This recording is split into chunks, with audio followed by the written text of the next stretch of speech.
Саламатсызбы урматтуу телекөрүүчү, 5-каналда учурда теле берүүсү түзүүгө чыгып жатат. Аны мен Мунарбек Жоргомов алып барам. 11-апрелде Министрлер кабинетинин пенсиялык түзүмдү реформалоо боюнча концепциясы парламенттик угууда талкууланды. Андан бери бул концепциянын тегерегинде бир топ талкуу талаш тартыштар да жүрдү. Реформа зарыл экендиги белгиленип, жана реформага тиешелүү мыйзам долбоорун иштеп чыгып парламентке жөнөтүү да сунушталды. Пенсиялык системанын реформалоонун зарылчылыгы эмнеде жана анын кандай максаты бар деген теманын суроолордун тегерегинде биз бүгүн сөз кылабыз. Биздин студияда социалдык фонддун төрагасынын биринчи орун басары Теңизбек Абжаппаров мырза. Теңизбек мырза, саламатсызбы? Студияга кош келипсиз. Теңизбек мырза, биринчи ушул сөздө пенсиялык түзүмдү реформалоонун демилге эмне үчүн ушул мезгилде көтөрүлүп жатат жана буга кандай зарылчылыктар улам ушул суроо жаралды деген сөздөн баштасак. Саламатсыздарбы, урматтуу телекөрүүчүлөр. Бүгүнкү күндө социалдык фонд пенсиялык системаны 2021 жылдын аягында Кыргыз Республикасынын президентинин жарлыгы чыккан пенсиялык системаны толук реформалоо боюнча. Ошонун негизинде бүгүнкү күндө азыр социалдык фонд кабинеттер министрлиги менен чогуу өзүнүн сунуштарын берип жатат. Апрелдин башында парламенттик угуу болгон, ошол угууда дагы айтылып кетилди. Социалдык фонддун системасын реформалоодо биринчи негизи тарифтерди түшүрүү маселеси турат. Жапарыңызга ушул маселе эмне үчүн бүгүн көтөрүлүп жатат, анан ошонун себептерин айтып берсеңиз, эмне үчүн реформа зарыл болуп жатат ушул социалдык фондко? Социалдык фондду реформалоодо айттым, 21 жылдын аягында президенттин жарлыгы, бирок башка каржылык же башка себептер да бар же президенттин жарлыгына эле байланыштуу бул маселе көтөрүлүп жатабы? Бул маселе өзү негизинен 2018 жылдан бери келе жатат. Бул 18 жылдан баштап пенсиялык системаны реформалоо боюнча тайын депутаттардын арасынан, кабинет министрлердин мүчөлөрүнүн арасынан комиссия түзүлгөн. Ошол комиссия ушул пенсиялык системаны реформалоо боюнча сунуштарды даярдалган. Ал сунуштар ошо бүгүнгүгө чейин кабыл алынды элек. Андан сырткары президенттин указында биринчи негизгиси пенсияны чектөөдө, алууда, камсыздандыруу төлөөдө дисбаланс пайда болду. Ушул дисбалансты жок кылуу керек деген жарлык чыгып социалдык фондко тапшырма түзүлгөн. Ошол тапшырманын негизинде социалдык фонд бүгүнкү күндө пенсияны системанын тарифтерин түшүрүү, пенсияга чыгуу стаждарын кароо, камсыздандыруу төлөмдөрүн төлөгөндө кичи жана орто бизнестердин тарифтери канча киши иштегенде канчадан төлөнүш керек деген маселелер коюлуп атат да. Бийик тоолуу жерде жашагандардын төлөмдөрү кандай болуш керек, ошондой эле пенсиялык курак тууралуу маселе бар. Андан сырткары пенсияны көтөрүүдө базалык бөлүктөрүн канча эсеге көбөйтүш керек, камсыздандыруу бөлүмдөрүн көтөрүү маселелери ушул реформада камтылып атат. Толук реформадан өтүп өткөн демек ушул түзүм, пенсиялык системаны толук реформалоо керек болуп турат. Ушул дисбаланс деп айтып кеттиңиз, ушул бир аз жөнөкөй тил менен түшүндүрүп кетсеңиз? Жөнөкөй тил менен түшүндүрүп кетсем, мына бүгүнкү күндө биз 46 миллиард пенсия төлөсөк, 18,5 миллиардын 18,5 миллиардты биздин айыл жерде жашаган биздин пенсионерлер пенсия алат. Эми пенсияга төлөнүп аткан акчанын 40%-ин айыл жеринде жашагандар алып атат. Айыл жеринде жашагандар пенсияга камсыздандыруу төлөмдөрүн стаж алуу үчүн төлөгөн суммасы 200 миллион болуп атат. 18,5 миллиард пенсия алып атат. Айына 18,5 миллиард. Бир айда, бир жылда 200 миллион сом камсыздандыруу төлөмдөрү чогулуп атат. Ушул дисбаланс пайда болуп атат ушундай. Экинчи жактан жер үлүшүнөн төлөгөн дыйкандар суммасы айына 7 сом төлөп атат. Бир айда. Бир айга стаж алып атат. Бир жылда 100 сом төлөп атат. Ошо 100 сом менен бир жылдык стаж алып атат. Ошол эле убакта биздин мугалимдерибиз, врачтарыбыз 20 миң айлык алса, 5 миң сом камсыздандыруу төлөмдөрүн айына төлөп атат. Кийин мугалимдер 5 миң сомго пенсияга чыкса, айыл жериндегилер 2 миң сомго пенсияга чыкса, бизде жакырчылык менен күрөшүү программасы кабыл алынып, аз алган пенсионерлердин пенсиясын көбүрөөк көтөргүлө, көп алгандыгын азыраак кылгыла деп, ушул жерде социалдык баягы бул несправедливость пайда болуп атат, адилетсиздик пайда болуп атат. Ушул дисбалансты жок кылуу боюнча комиссия түзүлүп, комиссия иштеп атат. Жана жеңилдиктерди жоюу деген дагы бир сунуштар айтылып атабы?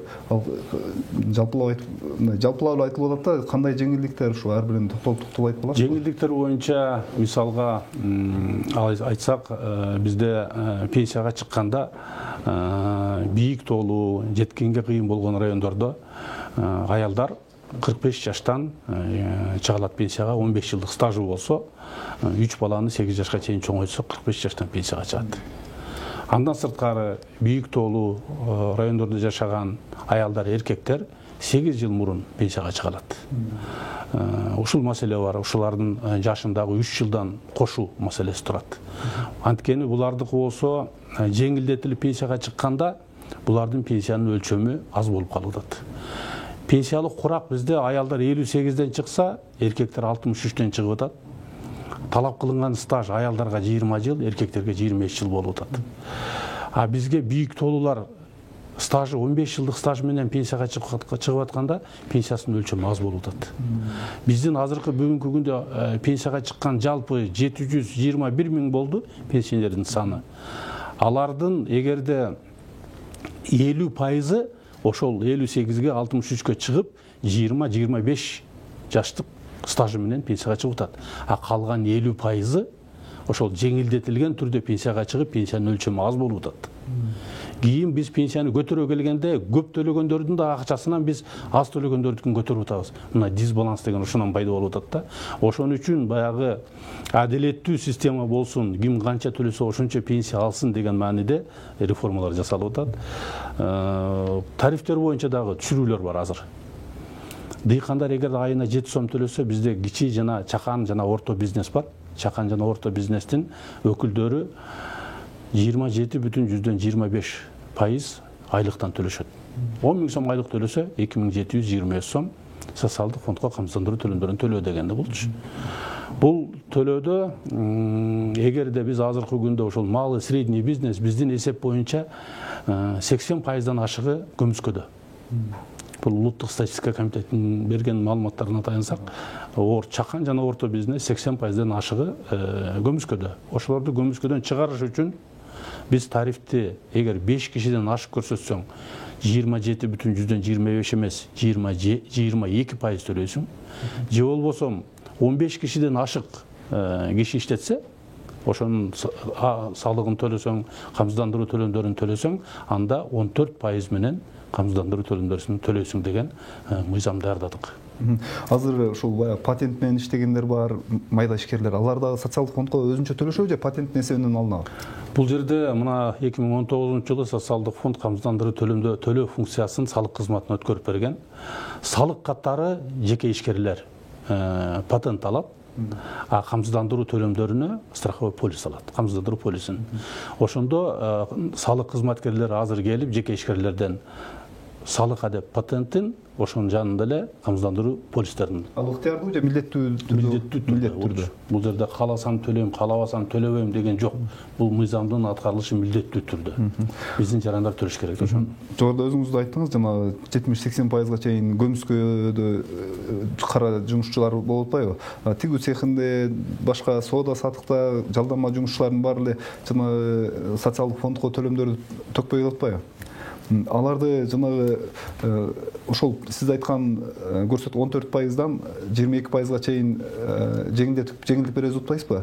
Бул ушундай тажрыйбаны сынап көргөнсүздөр буга чейин же бул биринчи жолу сунушталып жатабы? Бизде бул чакан жана орто бизнестерде бул мындай колдонулган эмес. Тарифтер булар болсо айлык акынан төлөп атышпайбы? Бизде мына патент системасында иштеген, камсыздандыруу полистерин алган, мына бул швейный производствого тигүүчүлөргө ушуларга жеңилдик берилген. Жеңилдик берилип 2007-жылы бул система башталган. Жеңилдик берилгенде ошол ассоциация Лекпром башында туруп, экономика министрлиги менен макулдашып, булардын патенттериндагы баасын түшүрүп, камсыздандыруу полистеринин да баасы түшүрүлгөн. Бирок баягы ошол убакта көмүскөдөн биринчи жылдары элдер чыгып төлөп башташкан, но бирок кийинки жылдары эле кайтып көмүскөгө өтүп кетишкен. Биздин баягы ушундай системабыз болуп атат. Азыр салык кызматында дагы ушул чакан жана орто бизнести биз көмүскөдөн чыгаруу үчүн тарифтерди түшүрүп берейли. Ошол эле убакта бирок салык кызматы менен социалдык фонд чогуу иштеп, бул жерде негизинен санариптештик өтүү маселеси бар. Салык кызматы азыр электрондук счет фактуралары чыгарып атат, электрондук патенттерди чыгарып атат, отчеттордун бардыгын электрондук түрдө алып атат. Ушулардын үстүндө аналитикалыктар жумуштарды жүргүзүп, соцфонд менен ошо көмүскөдөн чыгаруу үчүн чоң өзүбүздүн иш пландарды иштеп жатабыз. Бул жерде жана жумушчулардын деле бир тараптан алганда укугу бузулуп атпайбы? Алар социалдык укуктарынан ажырап калып атат да кайсы бир учурда. Бирок ушул боюнча сиздер тараптан жана маалыматтык түшүндүрүү жумуштары канчалык деңгээлде жасалып келди? Бизде ар бир жараныбыз ошол укуктары төленбеш үчүн бир жерде кызматта иштесе, айлыгын алып, камсыздандыруу төлөмдөрүн иш берүүчү төлөбөгөн болсо, социалдык фондко жеке кабинетине кирип ачып, же болбосо кат түрүндө кайрылып, өзүнүн канча төлөмдөр төлөгөндүгү тууралуу маалымат ала алса болот. Мунучу ушундай дагы учурлар болгон. Кээ бир жарандарыбыз иштеп жүрүп, баягы пенсияга чыга турган курага келгенде, документтерин алып келип пенсияга чыгам деп өткөрүп бергенде, иштеп жүргөн жерлеринен биздин жарандарга камсыздандыруу төлөмдөрү иш берүүчү тарабынан төлөнгөн эместиги чыгып калган учурлар бар.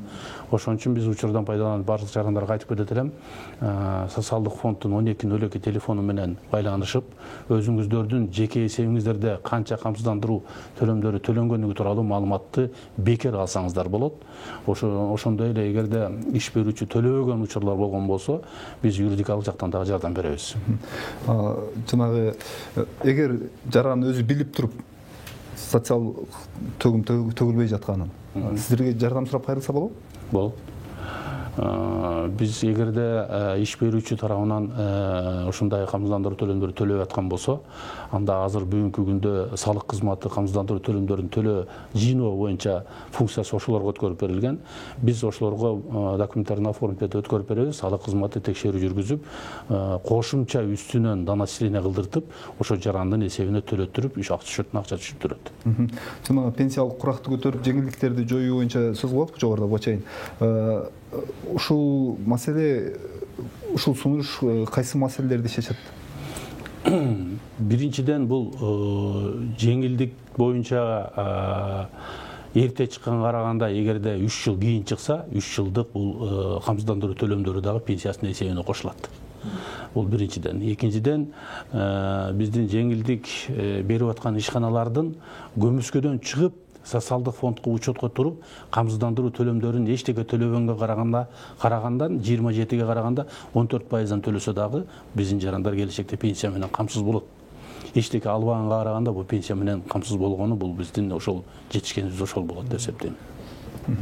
Жанагы жеңилдиктер жоюлганда жаш курак өтүп атпайбы? Дагы пенсия алуучулардын да пенсиясы көбөйөбү же ага бул немелер тиешеси жок болобу? Маселе бар да, бул жерде азыр мына социалдык тармактарда ошол маселе көтөрүлүп атат. Пенсиялык курак көтөрүлөт экен дегенчи, бул туура эмес түшүнүк болуп атат. Кандай отурушун айтып бериңизчи? Эркектер мисалга 63төн пенсияга чыгат. Общий установленный жалпы пенсияга чыгуу курагы. Аялдар 58ден чыгат. Учурда 58ди дагы аялдардыкын дагы 63тү дагы эч кандай көтөрүп, жылдырып өзгөрткөнүбүз жок. Жалпы коюлган курак боюнча биздин жарандар кантип чыгып келген болсо, азыр деле ошентип чыга беришет. Мына жеңилдетилип чыгып аткан бийик тоолуу жеткенге кыйын болгон райондордогу ошол куракты 3 жылга көтөрүү. Жылына 6 айдан көтөрүп отуруп, 1 жылда эле 3 жылга көтөрүлбөйт бул. Жылына 6 айдан көтөрүлүп отуруп, 3 жылды ошол биз кийин көтөрөбүз да. Демек, шарты катаал аймактарга гана тиешелүү бул жаш курак боюнча сунуш. Жаш боюнча ошолорго гана тиешелүү бар. А мына Бишкек шаарында башка жерде жашап 58де 63га чыгып жүргөндөр кандай чыгып жүргөн болсо чыга беришет өзүнүн курагында элечи. Демек, алардын жашында бул сунуштун тиешеси жок. Жана аскердик кызматкерлердин пенсиясына байланыштуу дагы көп талаш тартыштар болуп кетти. Коргоо министрлиги дагы жанагы бул туура эмес сунуш болуп калды дегендей жооп кылды да. Анан бүгүн ушул аскерлердин пенсиясы боюнча сиздердин позиция неме кандай, сунуш кандай?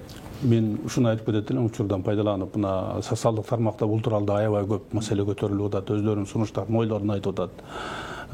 Биздин аскер кызматында иштеген биздин жарандардын бардыгына айтат элем, алардын пенсиясы мамлекет тарабынан гарантияланган. Алар ошол куракка келгенде пенсиясын убагында алышат. Аскер кызматкерлердин пенсиясы бул закон о пенсионном обеспечении военнослужащих деп аталат. Аскер кызматкерлердин пенсия менен камсыздоо жөнүндө мыйзамдын негизинде чектелет. Биздин аскер кызматкерлердин айлыгынан эч кандай 10%, 17% кармалган камсыздандыруу төлөмдөрү кармалбайт. Булардын айлыгы канча болсо ошончону алышат. Булардын пенсиясы пенсиялык куракка келгенде мамлекет тарабынан төлөнүп берилет өмүрүнүн аягына чейин. Мен ойлойм, бул система туура система депчи. Биздин жарандарга окшоп камсыздандыруу төлөмдөрүн төлөп, андан кийин булардын пенсиясы чектелгенге караганда булардыкы башкача жеңил жол менен чектелет. Булардын курагы дагы булар 20 жылдык стаж болсо, аскер кызматкерлери пенсияга чыгалат.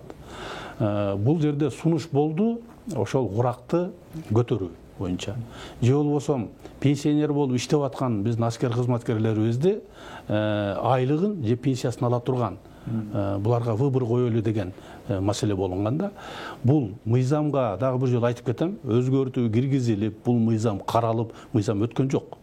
Ушундай бул сунуш болуп атат. Сунуш болуп атат. Сунушту министрлер кабинетинде карайбыз кийин. Сунуштун канчалык деңгээлде тууралыгы, мындай саясий жактарын карап туруп, аскер кызматкерлердин иштеп аткан жумушун карап туруп, ошон үчүн бул тууралуу чечим кабыл алынат дейм.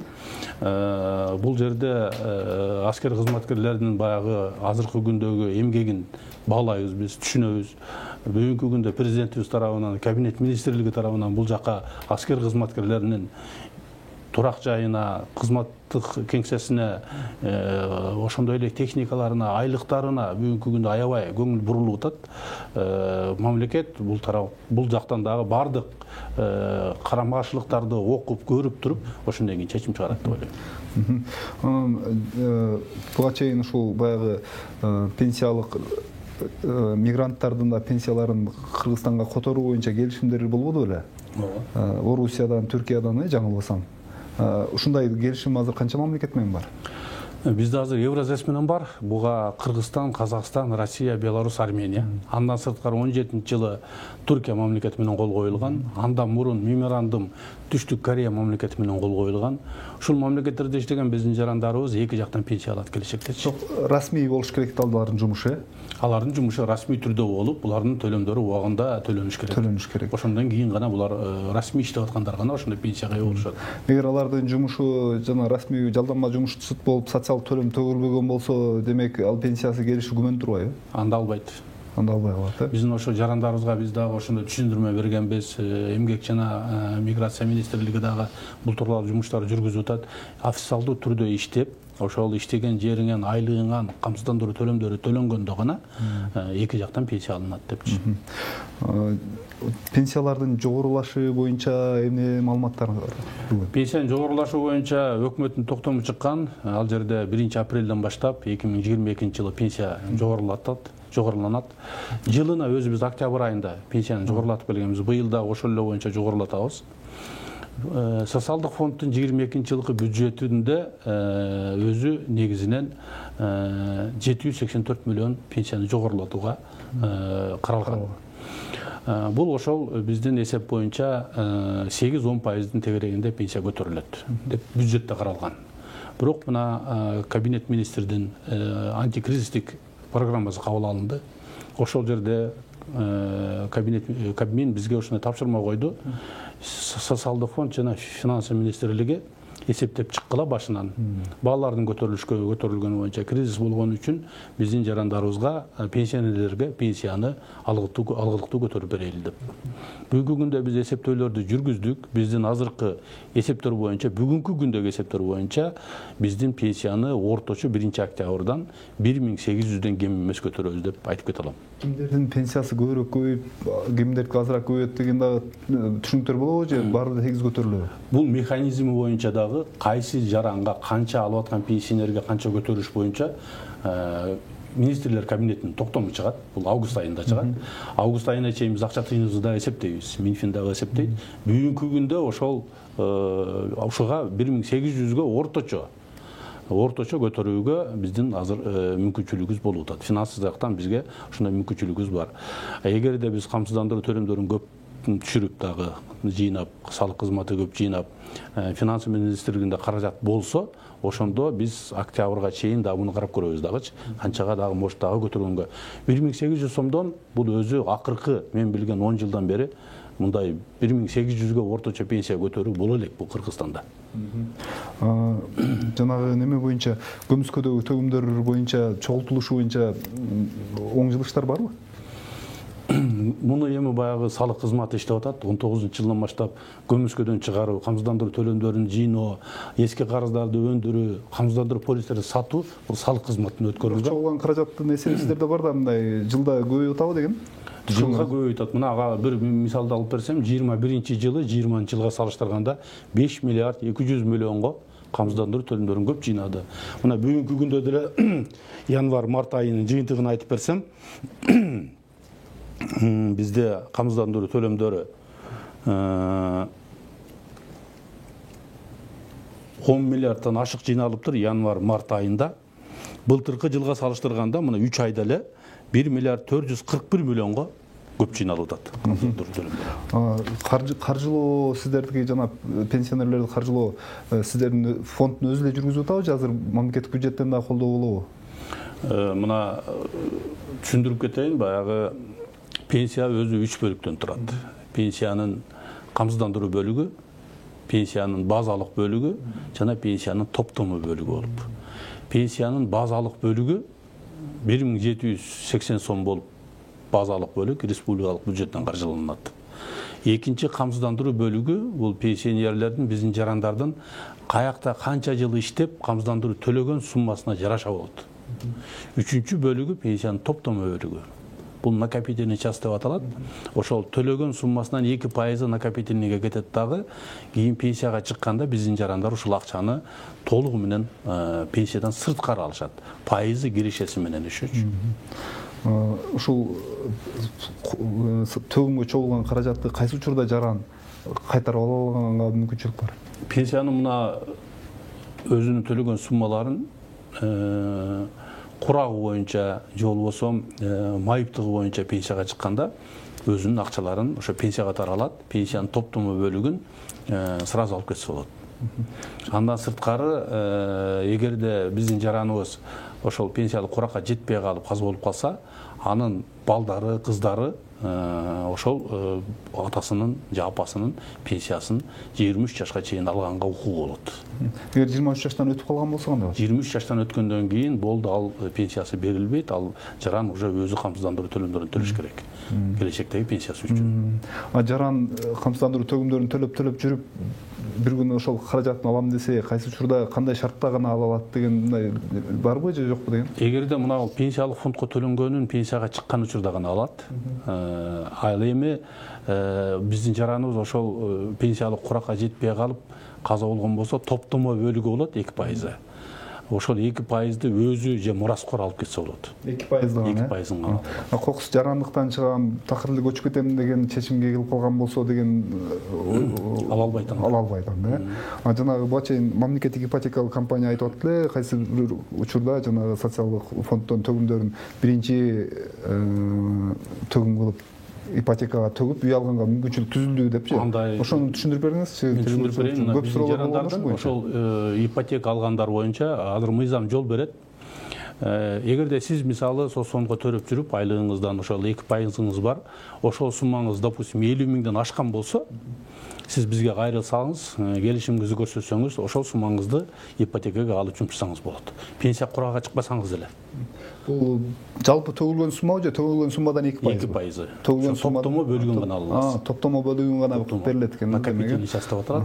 Сиздин эгерде азыр ушундай мыйзамга жол берилип калды, келинчегиңиз дагы ипотека алган болсо, жолдошунун 2%-ын алганга дагы мүмкүнчүлүк бар. Андан сырткары бизде перечень оорулар түзүлдү. Катуу оорулардын перечини түзүлгөн. Ошол оору менен ооруп калса жаран пенсияга чыга элек, бирок өзүнүн пенсиялык топтому бөлүгүн алып кеткенге мүмкүнчүлүк болот. Буга чейин ушул пенсияны жана жашоо минимумуна жеткирүү боюнча дагы көп өткөндө талаш тартыштар болду. Жогорку кеңеште дагы көп суроолор болду ушул боюнча. Бүгүнкү күндө пенсионерлердин жашоо минимуму сурооңуз түшүндүм. 5600 сом болуп атат.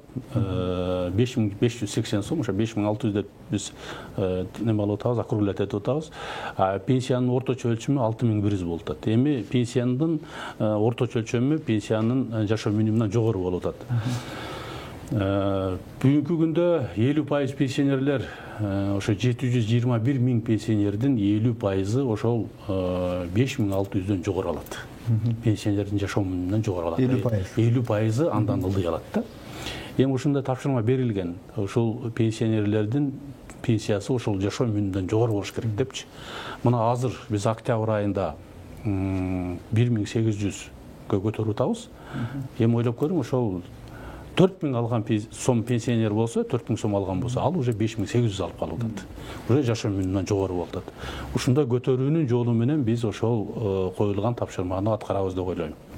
Бул бир күндө же бир айда же 6 айда чечиле турган жумуш эмес. Буга биздин аябай чоң киреше талап кылынат. Биздин кирешебиз ошо мүмкүнчүлүк бергенде муну акырынан барып туруп жеткиребиз деп ойлойбуз. Бүгүн ушул сунушталып жаткан демилге кайсы этапта турат азыркы учурда? Азыркы учурда бул августка чейин биз гана өкмөттүн токтомун даярдайбыз. Эсептешүү Минфин менен Соцфонддун ортосунда бизге өзүбүздүн эсептерибизди көрсөтүп жумуш жүргүзүп атабыз. Август айында дагы бул маселе кабинет министрде талкууланат. Ошондо өзүнүн чечими чыгарылат. Пенсиянын канчага көтөрүүгө, кайсы категорияга кандай механизм менен көтөрүү тууралуу өкмөттүн кабинеттин токтому чыгат. Ошондон кийин уже толук айкын болот да уже. Демек жанагы жаш курак боюнча темага түшүнүктүү болдукчу, жанагы өзгөчө оор шарттагы деп. Реформалоо, түзүмдүү реформалоо боюнча жасалып жаткан кадам кайсы этаптарга тиешелүү болот азыркы?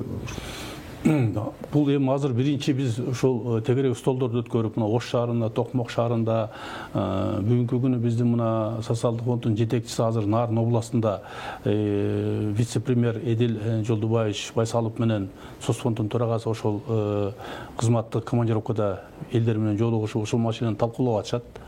Башка региондордо да ошондой жолугушуулар жүргүзүлөт. Ошондон кийин гана биз өзүбүздүн кабинет министрге барып талкуулагандан кийин чечим чыгарылат. Акыркы чечим ошондо гана чыгат экен да? Ооба. Рахмат. Урматтуу телекөрүүчүлөр, сиздер 5-каналда учурда телеберүүсүн көрдүңүздөр. Биз ошол социалдык фонддун реформалоо боюнча концепцияны талкуулаган концепцияны тегерегинде сөз кылдык. Биздин студияда социалдык фонддун төрагасынын биринчи орун басары Теңизбек Абжапаров мырза болду. Теңизбек мырза, ыраазычылык билдиребиз келип маек курганыңызга. Биз болсо коштошобуз. Берүүнү Мунарбек Жоргомов алып бардым. Саламаттаңыздар.